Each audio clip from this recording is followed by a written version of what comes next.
Okay, we'll start with this. I'm sure that most of you have heard the disappointing news by now. The Shakur Stevenson versus Frank Martin fight, which just got announced, just got made, for the vacant WBC title planned for November 16th in Las Vegas, is off.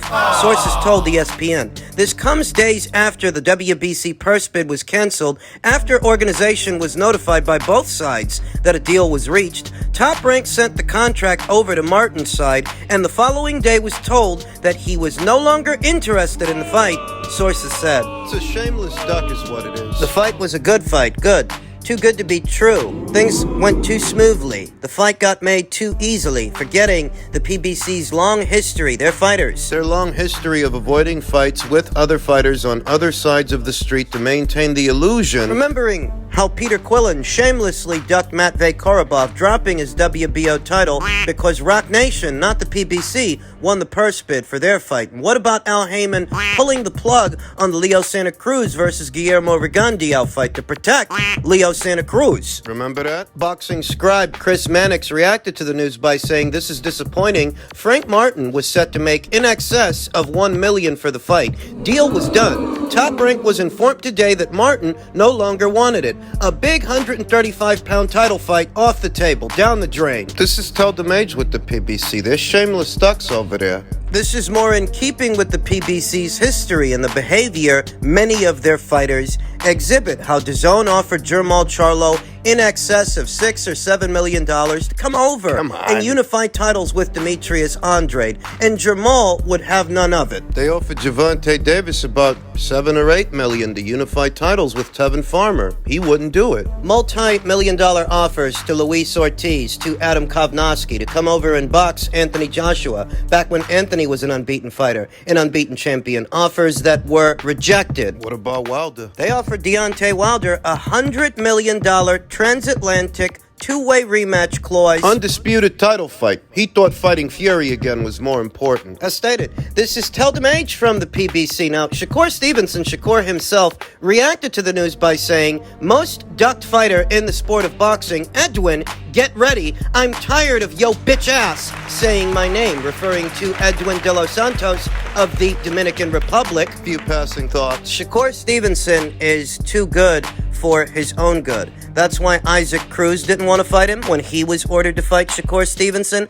and that's why Frank Martin doesn't want to fight him now. They're going to do to Shakur Stevenson what they did to Terrence Crawford for about 5 years. Blackball him. They're going to duck him. They're going to shamelessly duck him. They're going to try to freeze him out. They're going to stay within their bubble. Cowards. Perhaps what people thought was that the PBC's business practices were changing, because we finally got the Crawford versus Spence fight. And what about Stephen Fulton crossing over to Top Rank for the Inouye fight? Perhaps people thought that things were changing. I happen to think those fights working out the way they did is the reason we're not getting this fight. Both of those fights, the PBC fighter, as it were, was exposed, demoralized, thoroughly beaten, Defeated. You think the PBC is a brand wanted to take another loss? Hell no. Frank Martin wasn't going to win that fight, ladies and gentlemen. Frank Martin was going to get taken to school by Shakur Stevenson. Him and his team know it. Cowards. The Ghost, as they like to call him, ghosted Shakur Stevenson. Cowards. Did you see what Chris Mannix said? Frank Martin stood to make in excess of $1 million for this fight. And it was a title fight, a world title fight, world title shot, world title opportunity. There are not many, if any, of those lying around on the PBC side of things. Nope. And in spite of all he stood to gain. This is like when Danny Garcia rejected Top Rank's offer to fight Terrence Crawford 3 or 4 years ago. It's the same situation. World title shot, world title opportunity. This is what they do. They quite shamelessly protect their fighters from, say, top-ranked fighters. Top-ranked fighters, for example. They protect their fighters. Haymanites start asking silly fucking questions like, well, who is the guy fought? Who is the guy beat? Like what they did to Crawford. They're going to do that now with Shakur. The hope is that Edwin de los Santos, in light of this fight falling apart, the hope is that Edwin de los Santos is expendable enough to the PBC that they'd be willing to send him over, that him and his team would be willing to do a deal, because he says he wants to fight Shakur. Yeah, he's been saying that for over a year. We'll see what he does when push comes to shove. The hope is that since Frank Martin chickened out, perhaps Edwin de los Santos will step up to the plate and they can,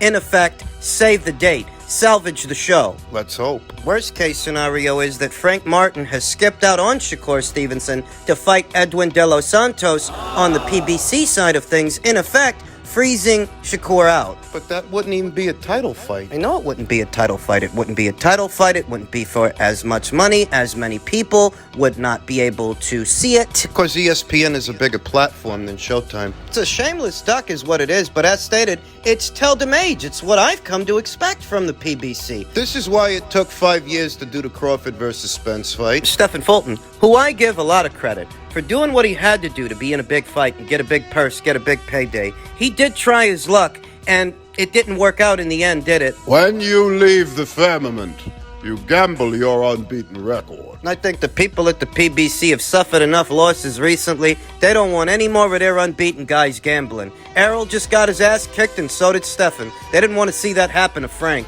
Well, how's Frank supposed to explain himself? Whatever cockamamie explanation he offers up, I've no doubts that that small rabble of fight fans, that substrata of Haymanites, they're gonna go for whatever he says just because he says it. Just to save face. Save face for the PBC, save face for Al Heyman. They've got this strange, this very weird attachment to Al Heyman. They think they're publicists. Run and spin for his fighters. I don't know what Frank Martin's explanation for turning down a career-high purse and a world title opportunity in what would have been a battle of the unbeatens. I don't know what his explanation is going to be. I just know that this is what I'm used to seeing from the PBC. This is what they do, or what they've done more often than not. Cowards. It's unfortunate because I was looking forward to seeing Shakur S. Stevenson take him to school, but I guess he forgot his textbooks. Forgot his balls. Perhaps this recent development involving what was supposed to be Stevenson versus Martin will garner more appreciation for the upcoming Devin Haney versus Regis Prograis fight set to go down December 9th in San Francisco. It will be broadcasted as a DAZN pay-per-view. That's the caveat,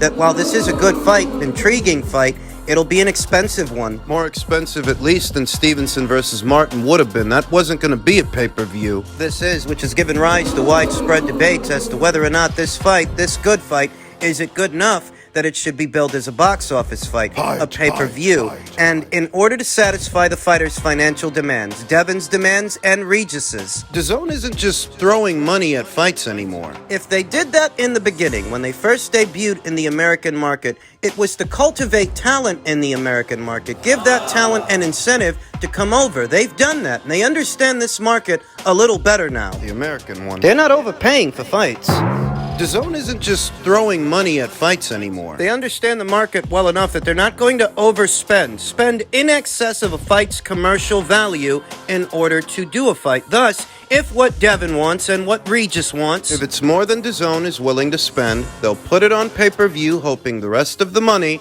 comes from me and you. it's the logic, that's the reasoning they are employing, the hierarchy of thought. Devin was just on pay-per-view. He made his pay-per-view debut opposite the ring, Vasyl Lomachenko, and with Lomachenko, they had at least 3, maybe 4 years of build-up to that fight. Dating back to 2019. 3 or 4 years of backstory building up to what eventually became their fight. But when they did the fight, it didn't do astronomical numbers on pay-per-view. It didn't do astronomical numbers at the box office. So what's this gonna do? I'm a big fan of Regis Prograis. I have been for years, though I'd be lying to you if I told you that his following is as big as Vasyl Lomachenko's. Not saying that Vasyl Lomachenko is Julio Iglesias, but he does have a following, and his following is bigger than Regis's. So what's Matchroom supposed to do in a situation like that? Hit the streets.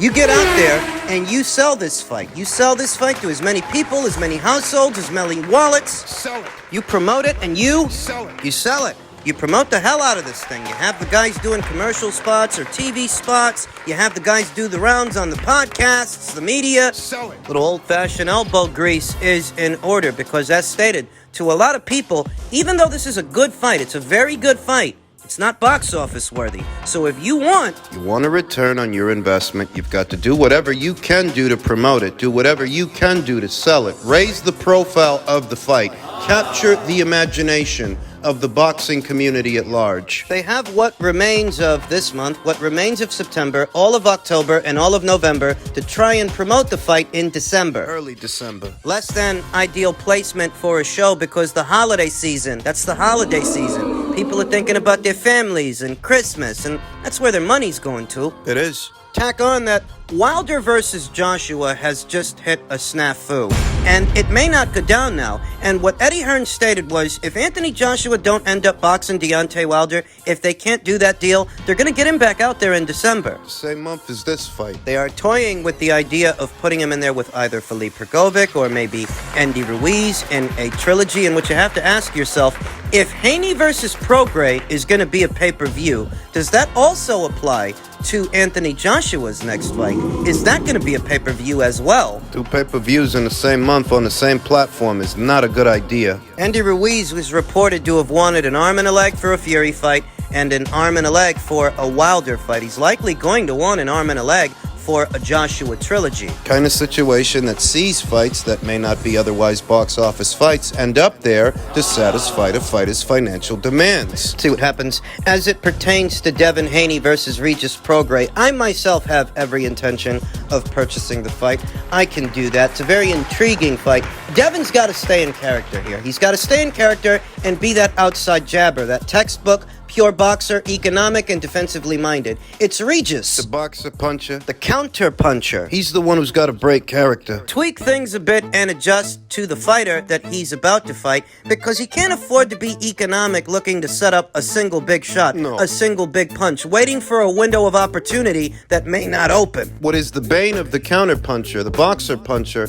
against the pure boxer? Where normally a boxer puncher, a counter puncher can use a fighter's aggression against them, pure boxers aren't aggressive. They're anything but. They're poised, patient. Only 1 and 2 punches at a time from a safe distance. Not many countering opportunities for a counter puncher. A counter puncher, like Regis Prograis, the adjustment he's got to make is he's got to be busier in the round. He's got to put pressure on Devin. Stay in front of him, stay on him. He's a stronger puncher. Devin can't crack a fucking egg. He can box, but he ain't got no power. Regis, on the other hand, is one of the bigger, if not the biggest puncher at the weight, save Subriel Matias. He just can punch. Power in and of itself. Power by itself means nothing if you can't land, and you can't land if you don't throw. Punches in bunches. Can't wait to set up a single big shot, a single big opportunity. He's got to put punches together to keep Devin under pressure. Even though Regis is not a pressure fighter. That's the adjustment that he has to make. Can he make it? We'll see.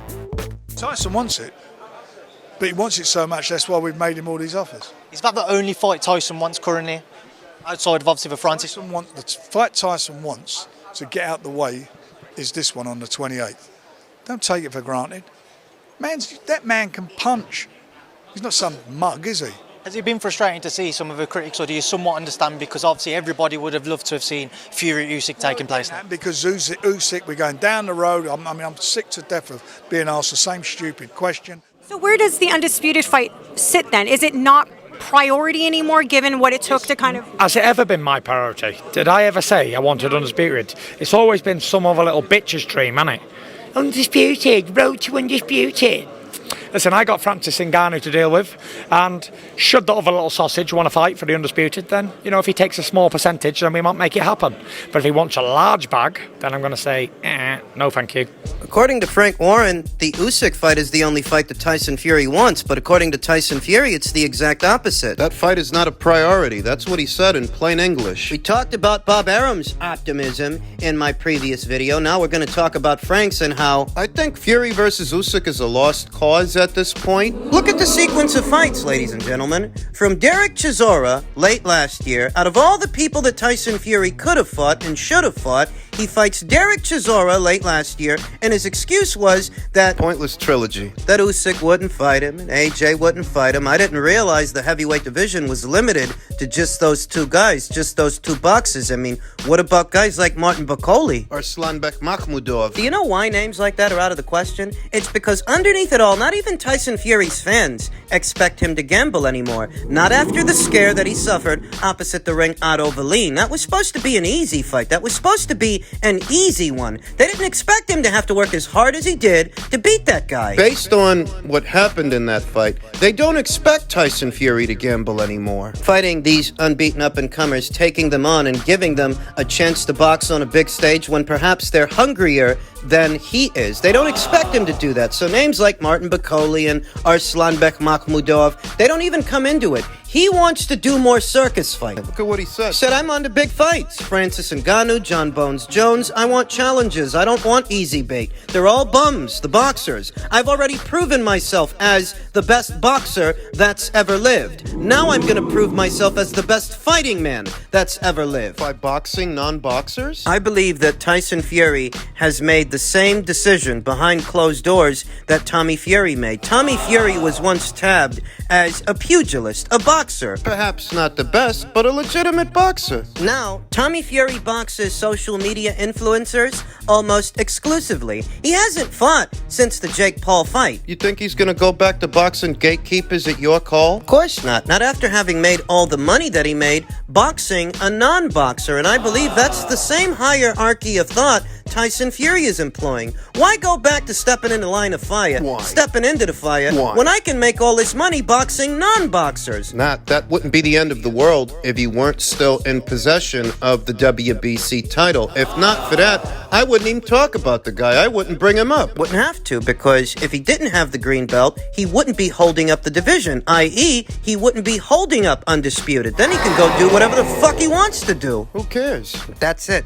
Therein lies a dilemma. He knows if he chucks that belt, that would herald his retirement from pugilism, his retirement from boxing in the eyes and ears of the consumers. If he were to give up the green belt, and everybody saw him do it, he knows He does. the audience that comes to him for boxing, It's gonna dwindle. if all you have to offer them are circus fights and novelty acts like this one, eventually that audience is going to start to wane when they realize this is all they're going to get from you. But if he hangs on to the belt, It's an empty promise. it at least seems like you might return. It at least seems like you might go back to boxing serious boxers at some point, so long as he's got the belt. And that's why he's still got it. He doesn't want boxing to move on because he knows that it will. Told the people at Sky Sports that he didn't come back for belts and he's not concerned with belts, but he's still hanging on to one. Why do you think that is? Let him give up that WBC title and watch how fast people stop caring. Let him chuck it. The boxing periodicals and the boxing media would have no further reason to discuss